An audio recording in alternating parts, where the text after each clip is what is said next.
My name is Hunter Hohenstein. I am a first year at University of Wisconsin-Stevens Point.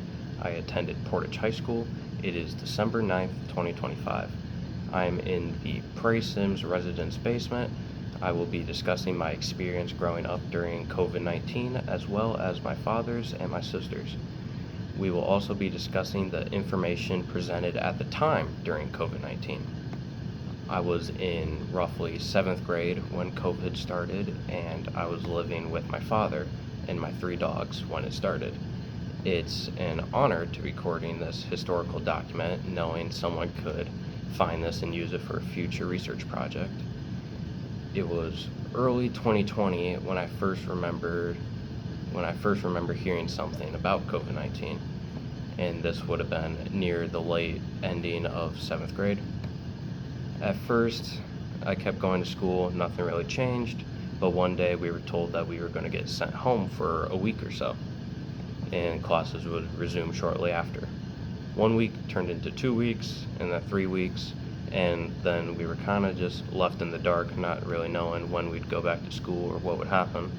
I used that time just to go to my best friend Ricky's house and play basketball, treating it sort of like a holiday. After a while, they implemented online classes, but no one really did any of the work or cared since we only had a month left and it was the 7th grade. Middle school didn't really matter too much.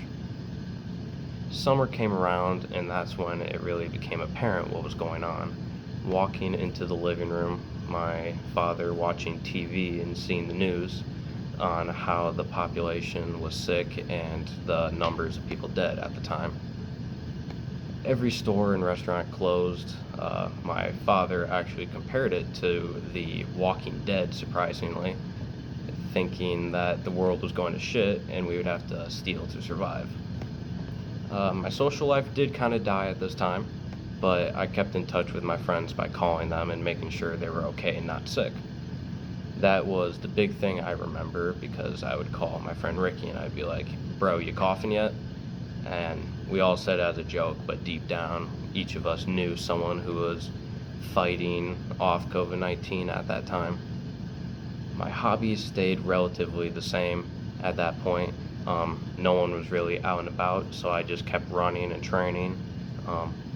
I played a lot more video games, mostly Skyrim, the best video game of all time.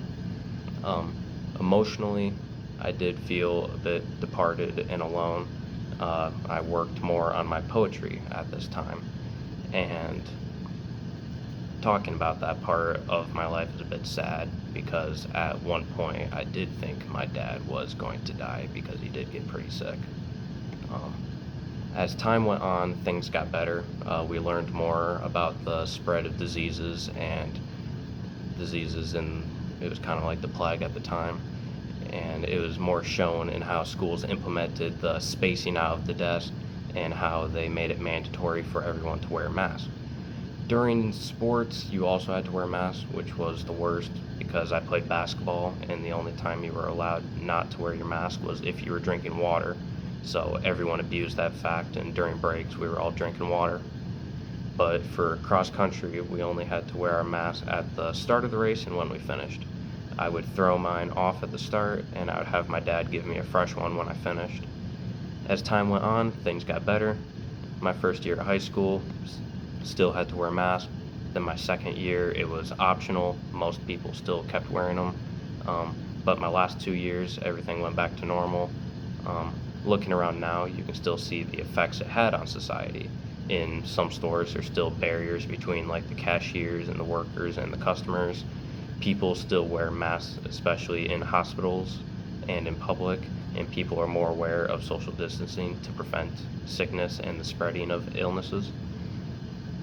I called my dad and asked him what his biggest fear was during COVID-19, and he said, and I quote, "Well, I was let go from my job even though I was a supervisor. I had to find new work. Being without a job for a month and still having to support you," talking about me, his son, "was challenging. Also worrying about Ari, his daughter slash my sister, since she was living with her mom and I wanted us all to be together, but with everything going on, travel was so risky." After I was done calling my father, I asked my sister a relatively same question. Um, I asked what she remembered from COVID 19. She said, all of my high school years was dealing with COVID. COVID started when I was a freshman to when I walked the stage with my mask on. Uh, Making friends was very difficult since we were all online, and when we got back, no one knew anyone. But by the time I got to college, everything was back to normal. Now, being in college myself, I can see why she was worried if COVID was still going to be around. At the time COVID started, we had no information, so I wanted to look more into the mental aspect at the time, and I found The Minds of UW, a study that explored the mental impact of COVID at the time. And the quote that I pulled from this source was, data were evaluated in ration to the youth's pre-pandemic mental health and the ACEs. Results of pre-pandemic ACE history significantly predicted poor mental health across all outcomes and greater COVID-19 related stress and impact of fears on well-being. Youth reported improved mental health during the pandemic from May to August of 2020, while reporting similar levels of mental stress in the youth from racial ethnic backgrounds had elevated from 2019 related worries and stress and the impact on their well-being. This quote shows that racial stress and problems went down, but mental health issues rose. I thank you so much for listening to my experience and hope that you learned something, and who knows, maybe you'll find this video tucked away in the back corners.